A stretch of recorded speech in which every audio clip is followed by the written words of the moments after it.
ಕಾಗವಾಡ ವಿವಿಧೋದ್ದೇಶಗಳ ಪ್ರಾಥಮಿಕ ಗ್ರಾಮೀಣ ಕೃಷಿ ಸಹಕಾರಿಯ ಸಭೆ 10.05 ಲಕ್ಷ ನಿವ್ವಳ ಲಾಭ. ಅಧ್ಯಕ್ಷ ಸ್ವಪ್ನಿಲ್ ಕಾಕಾ ಪಾಟೀಲ್ ಮಾಹಿತಿ. ಆಡಳಿತ ಮಂಡಳಿ ಮತ್ತು ರೈತ ಸದಸ್ಯರ ಸಹಕಾರ ಹಾಗೂ ಸಿಬ್ಬಂದಿ ವರ್ಗದವರ ಪರಿಶ್ರಮದಿಂದಾಗಿ ನಮ್ಮ ಸಂಘಕ್ಕೆ ಪ್ರಸಕ್ತ ಆರ್ಥಿಕ ವರ್ಷದಲ್ಲಿ 10,05,647 ರೂಪಾಯಿ ನಿವ್ವಳ ಲಾಭವಾಗಿದ್ದು ಶೇಕಡಾ 5% ಲಾಭಾಂಶ ವಿತರಿಸಲಾಗುವುದೆಂದು ಸಂಘದ ಅಧ್ಯಕ್ಷ ಸ್ವಪ್ನಿಲ್ ಕಾಕಾ ಪಾಟೀಲ್ ತಿಳಿಸಿದ್ದಾರೆ. ಅವರು ಮಂಗಳವಾರ ದಿನಾಂಕ 23ರಂದು ಪಟ್ಟಣದ ವಿವಿಧೋದ್ದೇಶಗಳ ಪ್ರಾಥಮಿಕ ಗ್ರಾಮೀಣ ಕೃಷಿ ಸಹಕಾರಿ ಸಭೆ ಸಂಘದ 106ನೇ ವಾರ್ಷಿಕ ಸರ್ವಸಾಧಾರಣ ಸಭೆಯ ಅಧ್ಯಕ್ಷತೆ ವಹಿಸಿ ಮಾತನಾಡುತ್ತಿದ್ದರು.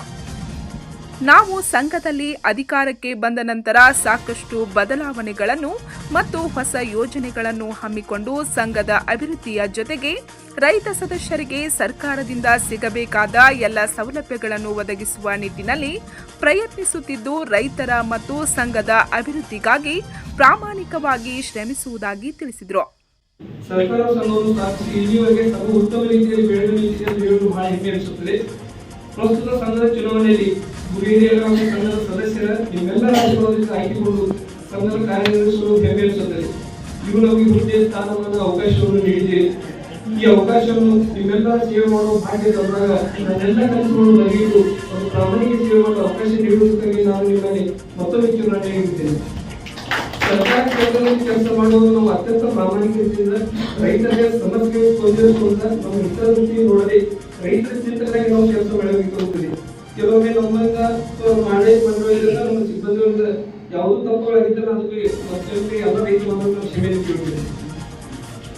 ಕರ್ನಾಟಕ ಸರ್ಕಾರದ ಮಾಜಿ ಉಪಮುಖ್ಯಮಂತ್ರಿಗಳಾದಂಥ ಹಾಗೂ ಶಾಸಕರಾದಂಥ ಸನ್ಮಾನ್ಯ ಶ್ರೀ ಲಕ್ಷ್ಮಣ ಸವದಿ ಅವರು ಹಾಗೂ ಡಿಸಿ ಬ್ಯಾಂಕಿನ ಮಾಜಿ ಅಧ್ಯಕ್ಷರಾದಂಥ ಸನ್ಮಾನ್ಯ ಶ್ರೀ ರಮೇಶ್ ಕತ್ತಿ ಅವರು ಹಾಗೂ ಹಾಲಿ ಅಧ್ಯಕ್ಷರಾದಂಥ ಸನ್ಮಾನ್ಯ ಶ್ರೀ ಅಪ್ಪತ್ತರ್ ಕುರುಗೋಡು ಅವರು ಸ್ಥಳೀಯ ಶಾಸಕರಾದಂಥ ರಾಜೇಂದ್ರ ಕಾಗೆ ಅವರು ಹಾಗೂ ಹಿಂದಿನ ಅಧ್ಯಕ್ಷರಾದಂಥ ಜ್ಯೋತಿಕುಮಾರ್ ಪೆಟ್ಟೋ ಸನ್ 2021-24ನೇ ಸಾಲಿಗೆ 7 ಕೋಟಿ ಪತ್ರವನ್ನು ಮಂಜೂರಾಗಿತ್ತು.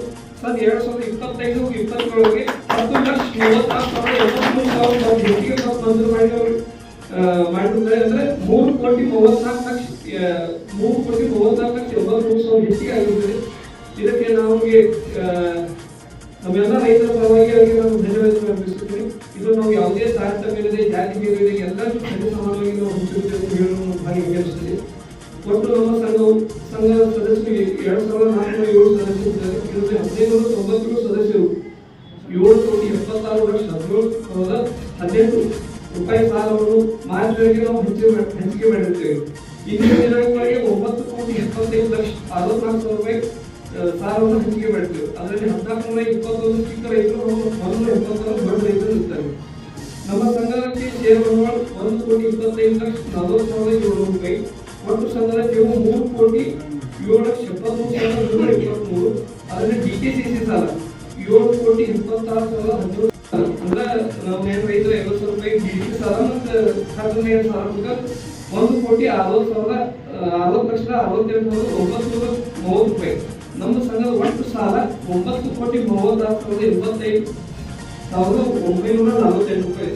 ಆದ್ರೆ ನಮ್ಮ ಸಂಘವು ಪ್ರಸ್ತುತ ವರ್ಷದಲ್ಲಿ 10,05,647 ರೂಪಾಯಿ ಲಾಭ ಹೊಂದಿದೆ. ಅದರ ಅಡಿಟ್ನಲ್ಲಿ ಅಶ್ರೇಣಿಯನ್ನು ಪಡೆದಿರುತ್ತದೆ. ಇದು ಒಂದು ನಮ್ಮ ಸಂಘದ ಹೆಮ್ಮೆಯ ವಿಷಯ ಅಂತ ಹೇಳಿಕೊಳ್ತೇನೆ. ನಮ್ಮ ಸಂಘದ ಲಾಭಾಂಶ 5.80% ಡಿವಿಡೆಂಡ್.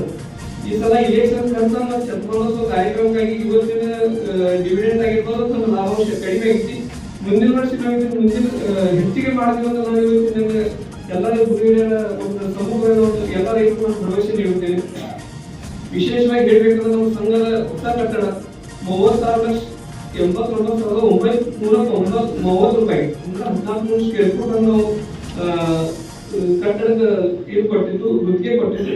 ಅದರಲ್ಲಿ ಶತಮಾನೋತ್ಸವ ಫಂಡ್ ಅಂದ್ರೆ ನಾವು ರೈತರಿಗೆ ಶತಮಾನೋತ್ಸವ ಫಂಡ್ ಅಂತ ಏನು ತಗೋದಿರು ಅಂದ್ರೆ 28,55,000 ಅಷ್ಟೆಲ್ಲ ನಾವು ಮುಂದೆ ಪಂಪ್ಗಳಾಗಿ ಯಾಕೆ ಕೃಷಿಗೆ ಸಂಬಂಧಪಟ್ಟು ವಸ್ತುಗಳಾದ್ರೆ ಅದನ್ನು ತರಬೇಕಂತ ವಿಚಾರ ಮಾಡಿದೆವು. ಅದು ಪಂಪ್ ಬಗ್ಗೆ ನಾವು ಚೌಕಶಿ ಮಾಡಿದ್ರೆ ನಮ್ಗೆ ಸಿಗಲಿಲ್ಲ ಅದ್ರ ಬಗ್ಗೆ ನಾವು ಇದು ಮಾಡಿಲ್ಲ. ಮತ್ತು ಯಶಸ್ವಿನಿ ಯೋಜನೆ ನಮ್ಮ ಸಂಘದಾಗ ಸಂಘದಲ್ಲಿ 130 ಜನ ಸಂಘದ ಸದಸ್ಯರು ಇದ್ರ ಲಾಭ ಪಡ್ಕೊಂಡಾರ. ಅದನ್ನ ಯಾಕಂದ್ರೆ ಇದು ಬಹಳ ಯೋಜನೆ ನಾವು ಬಹಳ ಅಡ್ವರ್ಟೈಸ್ಮೆಂಟ್ ಮಾಡಿದ್ವು, ಆ ಕಡೆ ಈ ಕಡೆ ವಾಟ್ಸ್ಆಪ್ ಮಾಡಿದ್ರೆ ಬಹಳಷ್ಟು ಜನ ರೈತರೆಲ್ಲ ಯಶಸ್ವಿನಿ ಯೋಜನೆ ಲಾಭನ ಪಡ್ಕೊಂಡಿಲ್ಲ. ಅದು ವರ್ಷಕ್ಕೆ ಒಂದು 500 ರೂಪಾಯಿ ಇರ್ತಿತ್ತು, ಅದು ಹೆಚ್ಚಾಗಿ ಕಮ್ಮಿ ಜನ ಅದನ್ನು ಉಪಯೋಗಿಸ್ಬೋದು. ಅದ್ರಾಗ ಎಷ್ಟು ಮಂದಿ ತೊಗೊಂಡ್ರೆ 130 ಜನ ತಮ್ಮ ದವಾಖಾನೆ ಖರ್ಚು ಇದರ ಖರ್ಚದ ಬಗ್ಗೆ ಅವ್ರ ಉಪಯೋಗ ತೊಗೊಂಡರು. ಮತ್ತು ಇದು ಮತ್ತು ಮುಂದಿನ ವರ್ಷ ಮತ್ತೆ ಬರ್ತಿ ಅವಾಗೆಲ್ಲ ರೈತರು ವಿನಂತಿ ಮಾಡ್ತಾರೆ, ಎಲ್ಲರೂ ಬಂದು ಯಶಸ್ವಿನಿ ಯೋಜನೆ ಬಗ್ಗೆ ಸದಸ್ಯರವಾಗಿ ಮತ್ತು ಮುಂದಿನ ಯಾವ ಹಿಂಗೆ ಹಾಸ್ಪಿಟಲ್ ಆಯ್ತು ಇದಾಗಿ ಅದ್ರ ಬಗ್ಗೆ ಒಂದು ಉಪಯೋಗ ಐತಿ, ಅದ್ರ ಉಪಯೋಗ ತೋರಿ ನಾನು ಇವತ್ತು ಹೇಳ್ತೇನೆ. ಮತ್ತು ಇದು ನಾವು ಶತಮಾನೋತ್ಸವ ಭವನ ಕಟ್ಟಿದ್ವಿ, ಇದು ಖಾಲಿ ಬಿದ್ದಿತ್ತು ಭಾಳ ವರ್ಷ. ನಾವು ಇದು ಅಡ್ವರ್ಟೈಸ್ಮೆಂಟ್ ಕರೆದಿದ್ವಿ, ನೋಟಿಸ್ ಹಂಚಿದ್ವಿ, ಎಲ್ಲರೂ ಹಂಚಿದ್ವಿ. ಅದೇ ಒಂದೇ ಅರ್ಜಿ ಬಂದಿತ್ತು, ಅದ್ರ ಪ್ರಕಾರ ನಾವು ಕೂಡ ಡಿಸ್ಕಷನ್ ಮಾಡಿ ಸಂಘ ಲಾಸ್ ಆಗೋದು ತುಂಬ ವೇಸ್ಟ್ ಬಿಲ್ಡಿಂಗ್ ಹೋಗೋದು 15,000 ರೂಪಾಯಿ ಬಾಡಿಗೆ ತಿಂಗಳಿಗೆ 15,000 ರೂಪಾಯಿ ಬಾಡಿಗೆ ನಾವು ಬಾಡಿಗೆ ಕೊಟ್ಟಿದ್ದೆವು.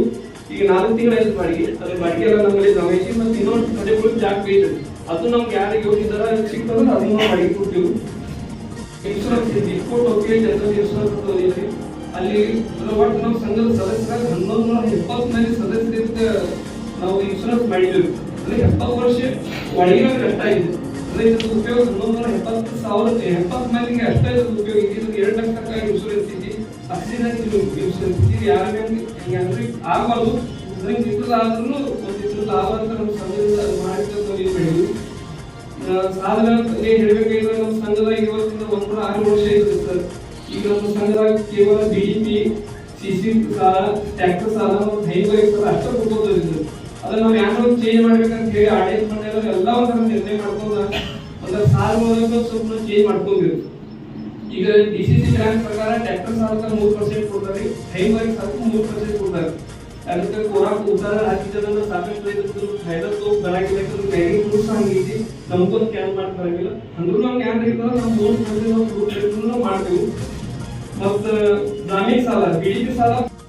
ಮುಖ್ಯ ಕಾರ್ಯನಿರ್ವಾಹಕ ರಾಜೇಂದ್ರ ಪೂಜಾರಿ ವರದಿ ವಾಚನ ಮಾಡುತ್ತಾ, ಸಂಘವು ಒಟ್ಟು 2047 ಸದಸ್ಯರನ್ನು ಹೊಂದಿದ್ದು 1.25 ಕೋಟಿ ಷೇರು ಬಂಡವಾಳ ಮತ್ತು 12.97 ಕೋಟಿ ದುಡಿಯುವ ಬಂಡವಾಳ ಹೊಂದಿದೆ.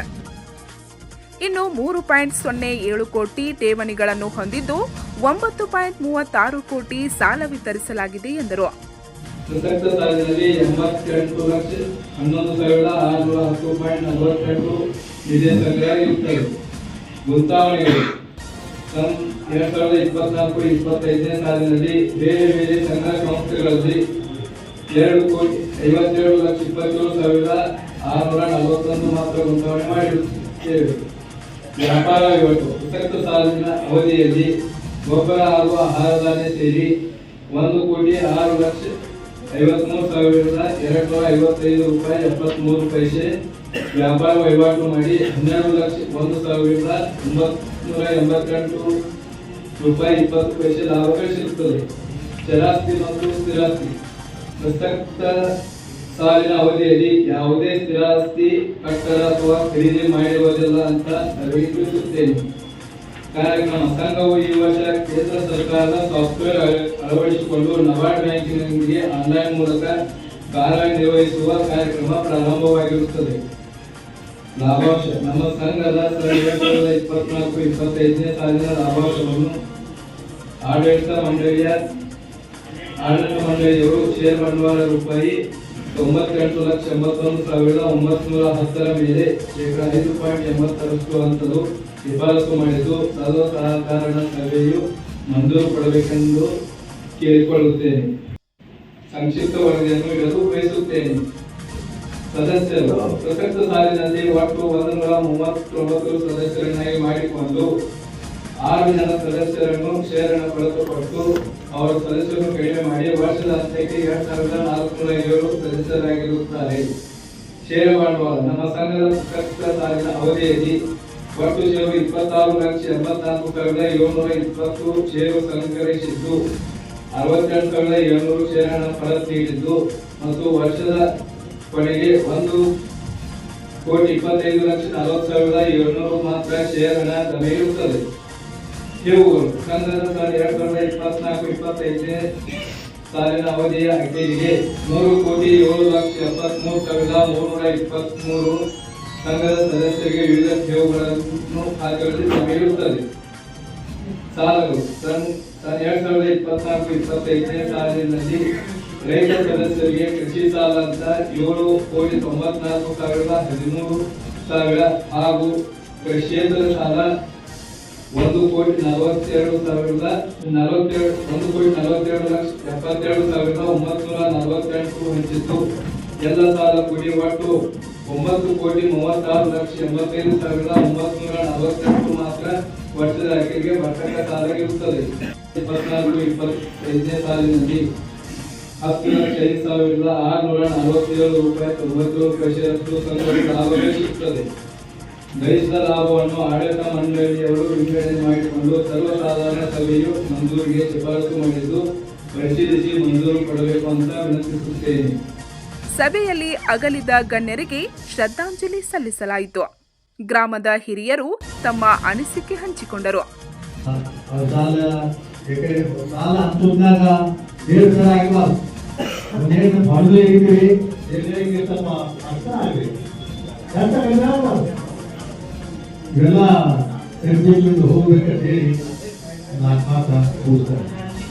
ಈ ವೇಳೆ ಮುಖಂಡರಾದ ಜ್ಯೋತಿಕುಮಾರ್ ಪಾಟೀಲ್, ಬಿಜೆ ಪಾಟೀಲ್, ಅಣ್ಣಾ ಸಾಬ್ ಕಠಾರೆ, ಬಾಳಗೌಡ ಪಾಟೀಲ್, ಮಾಮಾ ಸಾಬ್ ಗಡೆನ್ನವರ್, ಸೌರಭ್ ಪಾಟೀಲ್, ಉಪಾಧ್ಯಕ್ಷ ಪದ್ಮಾಕರ್ ಖರವ್, ನಿರ್ದೇಶಕರಾದ ಬಸ್ಗೌಡ ಪಾಟೀಲ್, ಶಾಂತಿನಾಥ್ ಮಾಲ್ಗಾವೆ, ರಾವ್ ಸಾಬ್ ಚೌಗ್ಲಾ, ಅಪ್ಪ ಸಾಬ್ ಗುಮಟೆ, ಸುವರ್ಣ ಪಾಟೀಲ್, ರೂಪಾಲಿ ಪವಾರ್, ಅನಿಲ್ ಭಜಂತ್ರಿ, ಲಕ್ಕಪ್ಪ ಕೋಳಿ, ಕಾಜಾ ಸಾಬ್ ಮುಲ್ಲಾ, ಭಾರತಿ ಚೌಗ್ಲೆ ಸೇರಿದಂತೆ ಸಿಬ್ಬಂದಿ ವರ್ಗದವರು ಸದಸ್ಯರು ಉಪಸ್ಥಿತರಿದ್ದರು.